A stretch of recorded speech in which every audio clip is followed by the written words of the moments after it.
Malgré le cessez-le-feu, les combats se poursuivent dans les rues de Soueïda, signe que les tensions ne sont pas apaisées entre les combattants bédouins et les Druzes retranchés dans cette ville considérée comme leur capitale.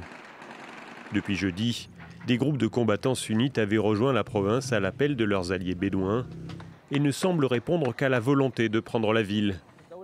Le président syrien avait annoncé plus tôt dans un discours retransmis à la télévision l'obtention d'un cessez-le-feu entre les différents groupes. Il a promis de protéger toutes les minorités. Nous remercions les tribus pour leur position héroïque, mais nous les appelons à s'engager pleinement à cesser le feu et à se conformer aux ordres de l'État. Chacun doit comprendre que cette situation exige l'unité des rangs et une coopération totale pour surmonter ce que nous traversons tous. Ce nouveau cessez-le-feu bien fragile a été obtenu loin du front, après des négociations avec Israël et sous l'égide des Américains. L'État hébreu avait frappé en début de semaine la province de Soueïda et Damas en soutien à la communauté druze en Syrie.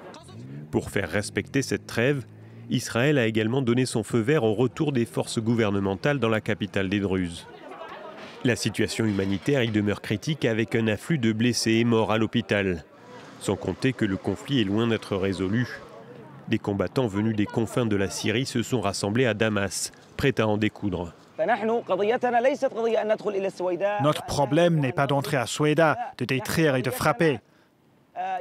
Non, notre problème concerne ceux qui soutiennent Al-Ajri, qui appartient à l'occupation israélienne. Le leader des Druzes à Soueïda, le Cheikh Al-Ajri, avait appelé plus tôt dans la semaine à l'aide internationale, conduisant à l'intervention d'Israël. Lui et ses hommes sont désormais la cible principale des combattants bédouins et sunnites qui le qualifient d'allié d'Israël. La communauté druze au Liban s'est dissociée la veille de toute accointance avec l'État hébreu, refusant son aide.